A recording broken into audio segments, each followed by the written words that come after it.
Começa agora Pessoas de Valor e hoje a gravação é aqui em São Paulo porque a gente veio entrevistar uma pessoa que é um dos principais nomes, um palestrante internacional que fala sobre EMDR e também sobre algumas outras técnicas que daqui a pouco a gente vai falar. Mas nós estamos aqui com o André Monteiro. André, obrigado pela sua presença aqui no programa e abrir o espaço durante as palestras aí para conversar com a gente. E claro, quem está aqui do meu lado, Roberto Debes, né, para entrevistar, para ajudar na entrevista com o André. Roberto, você que é o cara, você começa. Imagina, é um prazer estar aqui. O André foi meu professor de MDR, né? É um psicólogo, um doutorado renomado nessa área que é o MDR aqui no Brasil, que vem crescendo, vem se expandindo sua atuação, né? Então, poder trazer o André para falar do MDR e de uma área que ele trabalha muito bem, que é a transmissão do trauma através das gerações, né? É uma oportunidade única. Então, a gente agradece muito a sua presença aqui, André. Prazer. Então, seja bem-vindo. Obrigado. E se você puder começar falando um pouquinho do MDR, né? A gente já teve aqui no outro programa o Dr. John Harton, né? A gente já tiveram a melhor introdução. Dele, mas se você puder falar um pouco também do MDR, como é que... A gente se aprofundou um pouquinho mais na técnica, porque com o John a gente acabou falando no programa anterior, a gente acabou falando um pouquinho sobre o cenário, né, como que está isso no mundo, e de repente a gente hoje poderia se aprofundar um pouquinho mais na técnica, que eu acredito que o nosso telespectador, por exemplo, que assistiu o programa anterior, possa fazer como se fossem fascículos, né, e ele se aprofundar um pouquinho mais. Né? Como que funciona especificamente essa técnica? Na verdade, o EMDR tem se expandido de uma forma, assim, como tem tido uma boa receptividade, não só pelos terapeutas, pelos psicólogos que fazem o curso e que têm levado para a sua prática clínica, mas também os pacientes têm se beneficiado porque vários deles conseguem encontrar nessa abordagem respostas que numa terapia tradicional ou o atendimento das expectativas não acontece da maneira como esses pacientes gostariam que acontecesse, ou então as respostas são muito lentas, né? Então, no MDR, o foco no geral seria no que que nós chamamos de trauma, e muitas pessoas acham que quando vem para a terapia dizem, mas eu não tenho trauma, né? Então a gente muitas vezes tem que esclarecer o que é trauma, e uma das definições possíveis é de que essa é uma vivência que quando eu me lembro de certas coisas que aconteceram comigo no passado, eu deveria me lembrar disso como algo que já passou. Mas muitas vezes a pessoa só de contar o que aconteceu com ela já começa a sentir como se estivesse vivendo aquilo de novo. Então, esse é um sinal para nós de que o cérebro não armazenou essa informação de uma maneira adequada, porque apesar da passagem do tempo, essa informação que é disfuncional continua ativa. Então, de certa maneira, passado e presente ficam meio misturados. É como se ela estivesse vivenciando ainda aquele passado no momento atual. Exatamente. Então, essa é uma das definições de trauma, porque se eu consigo falar de uma coisa difícil que aconteceu comigo, mas eu sinto que já passou, que me ajudou, porque, enfim, organizou a minha biografia, tudo bem, mas se eu sinto como se estivesse acontecendo aqui, é um sinal de que meu cérebro não está funcionando direito. E um dos objetivos do MDR é exatamente como se fosse ensinar o cérebro a criar essa distinção de que o que eu estou vivendo é aqui hoje, eu estou aqui com vocês, estou conversando, tudo bem, não há perigo, não há risco.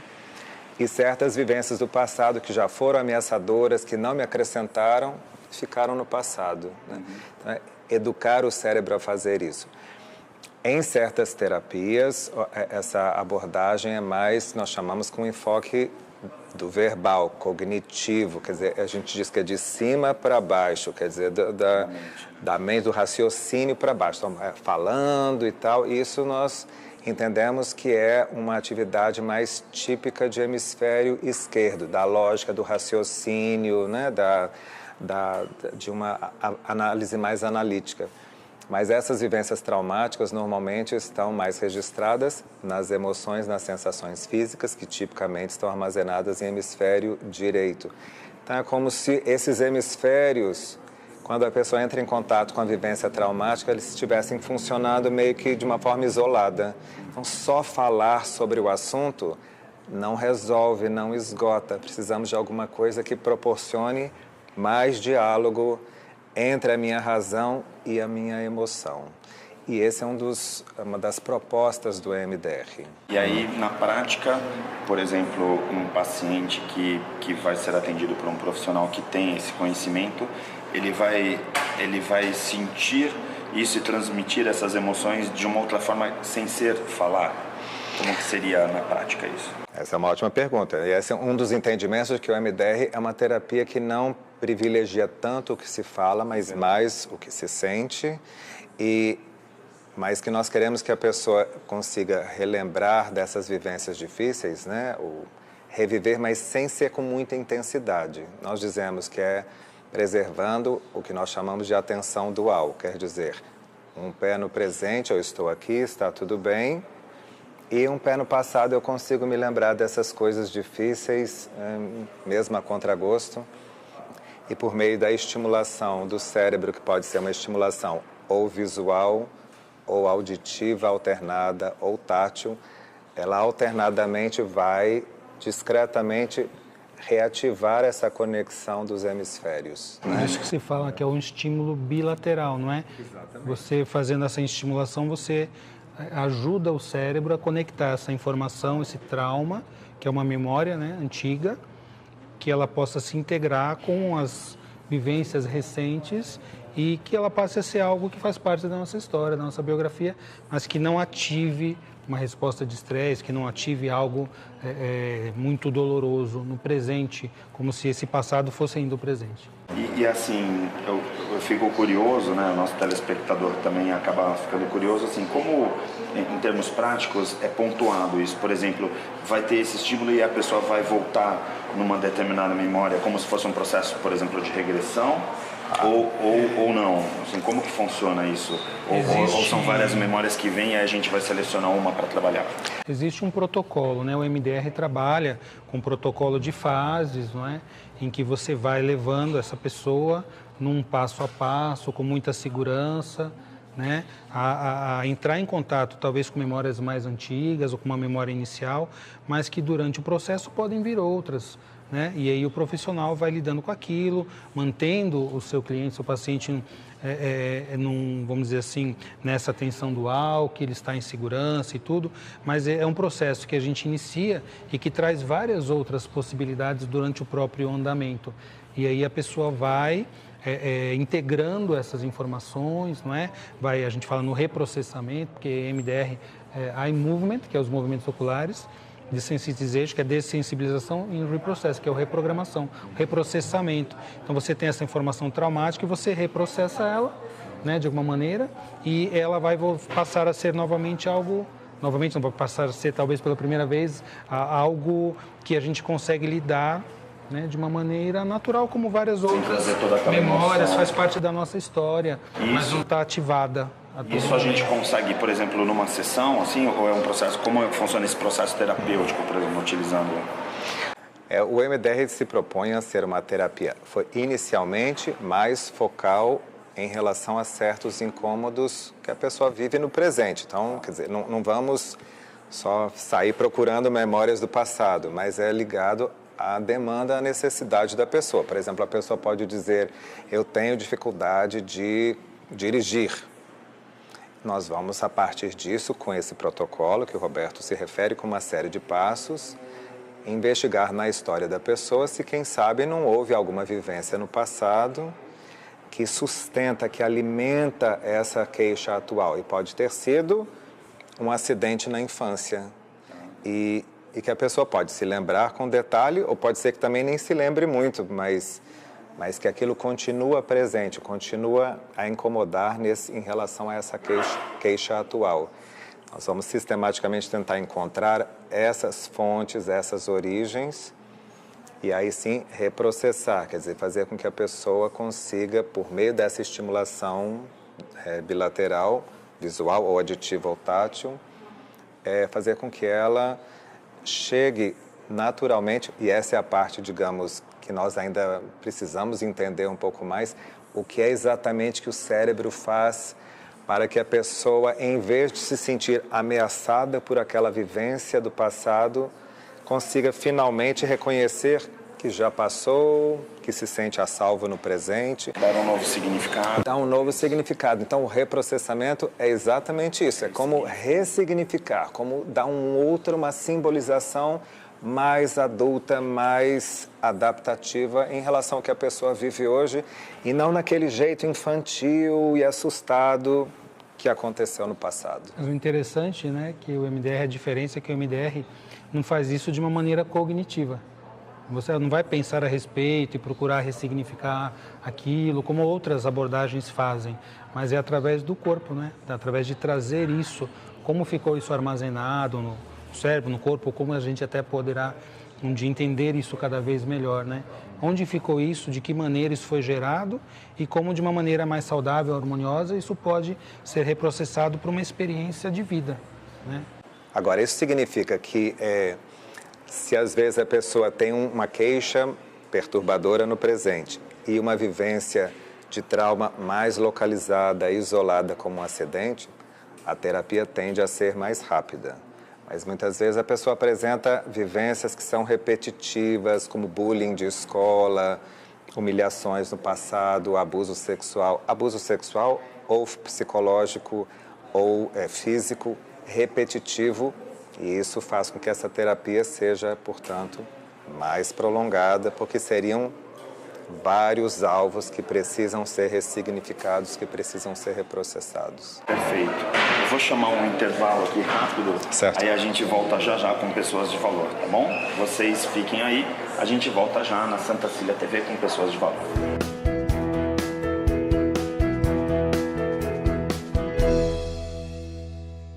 Esperava que fosse participar de atividades tão intensas como a gente viveu aqui, onde a gente teve uma sensação muito forte de buscar sentimentos bons, sentimentos ruins, de repente ficar muito à vontade na frente de pessoas que eu não tinha tanta intimidade, que eu não conhecia, e com certeza isso fez um bem danado, porque hoje eu acordei com uma sensação de leveza enorme, foi tudo muito especial. Com certeza eu estou saindo daqui muito mais leve do que eu cheguei, né? Muito mais conectada, muito mais reflexiva. Foi uma experiência muito gratificante e eu me senti realmente privilegiada, porque eu não imaginava, por mais que eu tivesse uma ideia do que fosse acontecer, eu não imaginava a intensidade disso tudo. Então, é uma experiência de vida que eu espero que tenha sido tão importante para as outras pessoas quanto foi para mim. Gratidão.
Existe um bebê que é especial, está sempre na moda, bonito pra você. A mamãe e o papai, ele quer agradecer pelo banho de loja da estação do bebê. Roupinhas, acessórios, carrinhos, enxoval, toda a decoração da estação do bebê. Rua Carvalho de Mendonça, 251, Vila Belmiro, Santos. Telefone 3302-1970. O seu bebê feliz na estação do bebê.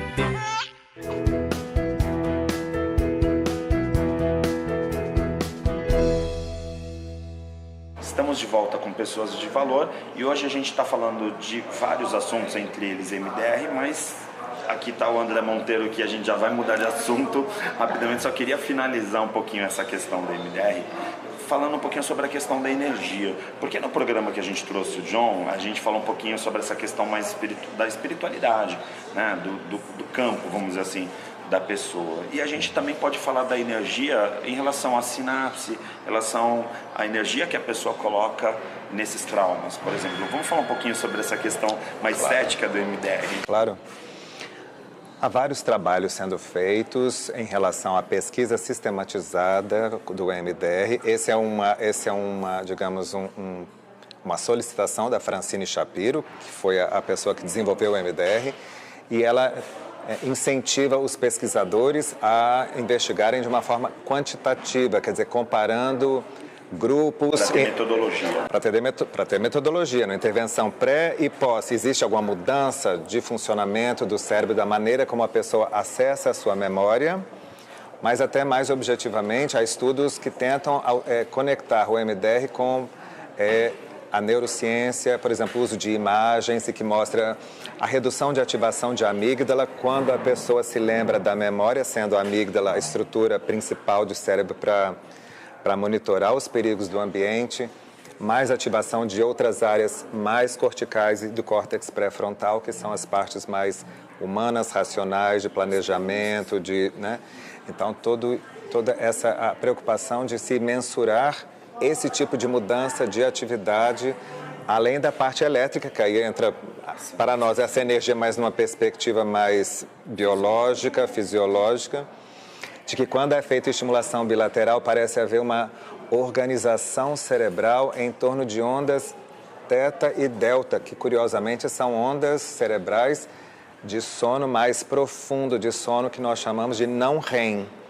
E curioso pensar que o cérebro, com essa movimentação, com essa estimulação bilateral, se organize nas diferentes áreas com um funcionamento elétrico que seja mais harmonioso, dando a entender que o MDR pode proporcionar mais coerência e mais organização nessa... Tá alinhando, né? Como se estivesse alinhando todo Exatamente. O corpo, né? Perfeito. Agora vamos mudar de assunto, porque o Roberto falou assim, não tem como o André vir aqui, a gente também não falar dessa questão. A gente tem que aproveitar o André, porque o André é uma referência, não é?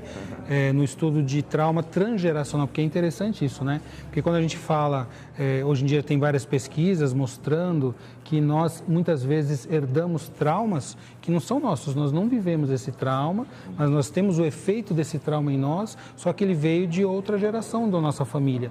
E é um trabalho que bate e casa muito, eu já conversei, né, com o André, das constelações familiares, da parte sistêmica, não é? Então, eu quero aproveitar o André aqui para que ele possa falar um pouco desse trabalho, ele dá aulas no mundo todo aí sobre herança transgeracional do trauma, não é? Então, por favor, André, coloque para nós a sua visão sobre isso. Como essa questão, assim, até interessante, porque como o Roberto, a gente já participa, inclusive, a gente trabalha junto, dá treinamento juntos, não? Hoje o Roberto falou que o Roberto é antes e depois das constelações, porque ele descobriu esse universo que é maravilhoso, é realmente um universo muito incrível, né? E você tem uma abordagem também nessa questão das gerações, né? E como que funciona isso? Primeiro, só situar a organização mais sistemática do estudo da transgeracionalidade como um fenômeno que veio principalmente no pós-guerra, principalmente com os filhos e netos daquelas pessoas que viveram a guerra e que começaram a apresentar sintomas ou doenças mesmo, e que mostravam que essas pessoas aparentavam estar mais vulneráveis a estresse pós-traumático do que o restante da população. Simplesmente por ser herdeiros daquele. Pois é, e eles começaram a investigar em que medida que havia uma exposição traumática em casa, de os avós, nós sofremos com a guerra e foi muito difícil, ou que observaram que, na verdade, muitas vezes é o contrário, que em nome de preservar as gerações futuras, os antepassados ficam em silêncio, preferem não comentar sobre o seu passado, mas ainda assim essa vulnerabilidade parece se manifestar nessas gerações subsequentes. E há estudos sistemáticos, por exemplo, de uma pesquisadora Em Nova York, é Rachel Yehuda, que trabalha especificamente com segunda e terceira gerações de sobreviventes do Holocausto. E muitos nem conheceram esses avós. Ou não conheceram ou não tiveram contato a essas histórias tão perturbadoras assim, né? É uma passagem oculta. É como se essa passagem tivesse... É aquela coisa da transgeração, mas que não necessariamente por contato. Sim, isso tem sido explorado num enfoque científico que tem sido desenvolvido principalmente a partir de 2000 para cá, que é chamado epigenética, e que vai mostrar em que medida certas vivências, não só no âmbito genético, mas até mesmo emocional, como, por exemplo, há um estudo feito específico com famílias que foram expostas à fome no final da Segunda Guerra Mundial na Holanda. E foi feito um estudo de mães que estavam grávidas nesse período e o que aconteceu com os filhos dessas mães.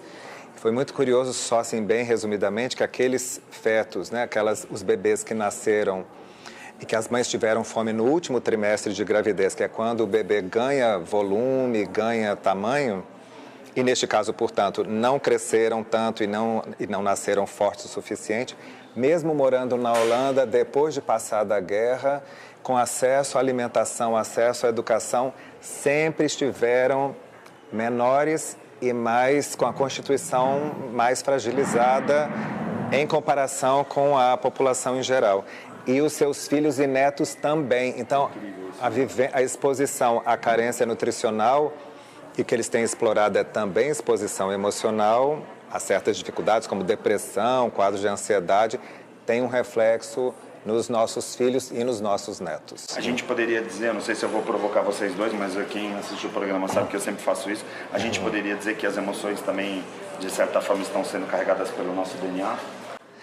Pois é, o que eles dizem é que não é exatamente a mudança na estrutura do DNA, isso não acontece, mas é na maneira como esse DNA se expressa. Por exemplo, a mesma coisa de eu ouvir a música Garota de Ipanema. E eu posso ouvir em bossa nova, em rock, em rap. São diferentes jeitos de a música se expressar, mas a base continua a mesma. Então, a epigenética fala dos problemas dessa expressão. E no nosso caso, em termos mais da prática clínica, o que nós queremos tanto no EMDR quanto na transmissão transgeracional é o nosso desafio de como acessar essa informação que está armazenada, que está guardada, que está protegida. Porque quando ela é acessada, aí sim a pessoa pode ressignificar, pode dar um novo sentido e pode deixar o passado no passado. Perfeito. Eu queria aproveitar, né, assim, porque como a gente está numa sequência de programas onde a gente está se aprofundando tanto no campo da psicologia, a gente pode dizer que, assim, nós estamos chegando em 2019 com uma verdadeira revolução no campo da psicologia, com essas técnicas todas que estão amadurecendo, porque, claro, a gente não está falando de uma técnica que foi descoberta ontem, mas a gente está falando de coisas que vêm de 10 anos, como o MDR, que já está aí funcionando a associação fazendo 10 anos, ou a própria questão das constelações, tal, do Bert. A gente está vivendo essa revolução? Eu acho que de uma maneira muito impactante, principalmente por causa do desenvolvimento tecnológico, aquilo que há poucos anos atrás os psiquiatras não conseguiam visualizar, que é o seu órgão principal de trabalho, que era o cérebro. Nós hoje, não só os psiquiatras, mas nós psicólogos também podemos observar em seu funcionamento, podemos investigar mais sistematicamente e, na nossa prática terapêutica, investigar ou avaliar o impacto dessa terapia no funcionamento cerebral. Dá mais precisão, no caso? Eu acho que dá mais credibilidade e dá inclusive, abre espaço para a nossa clientela ter mais esperança de que há mudanças que são possíveis. É confiança, né? Porque você olhar, por exemplo, se sempre meditação, 5.000 anos de meditação em várias tradições, a meditação faz bem, a gente se sente bem, verdade. Agora, com a neuroimagem, você consegue ver, a meditação altera. Como que muda? Campo, você consegue quantificar, não é? Então, você tem a comprovação científica de áreas de conhecimentos que muitas vezes são muito antigos. Então, isso dá uma credibilidade, uma confiança que é um trabalho sério que vem sendo feito e que pode se desenvolver mais daí para frente a cada vez. Mas eu eu digo assim, talvez isso também, essa tecnologia toda, sirva de catalisador. Eu quero dizer revolução na psicologia no sentido de que a gente tem tanto desenvolvimento e a gente consegue talvez até acelerar processos, ir mais precisamente nas questões. A gente fala muito em trauma, né? Mas assim, de repente a gente tem tantas coisas clareando para a gente. Sim. Né? Eu acho que não só isso na dimensão do trauma específico e da queixa do estresse pós-traumático, mas que essas tecnologias e o desenvolvimento do próprio do MDR tem permitido uma inclusão de cada vez uma clientela mais diversa, como pacientes com transtorno de personalidade, pacientes psicóticos, que numa terapia tradicional muitas vezes são deixados como um grupo excluído. Então, eu entendo que não só a eficácia e eficiência da terapia são importantes, mas também essa possibilidade de nós atendermos a mais esperança, né? Mais esperança para um público que antes ficava meio que alijado dessas possibilidades. É uma ampliação da prática, né? Porque o próprio MDR tem cerca de 30 anos, as constelações familiares têm 30 e poucos anos, então são áreas novas. Se você for olhar cientificamente, é algo que está começando. Novo, inclusive nesses 30 anos. Exatamente. Então, as possibilidades a gente ainda não sabe quais são.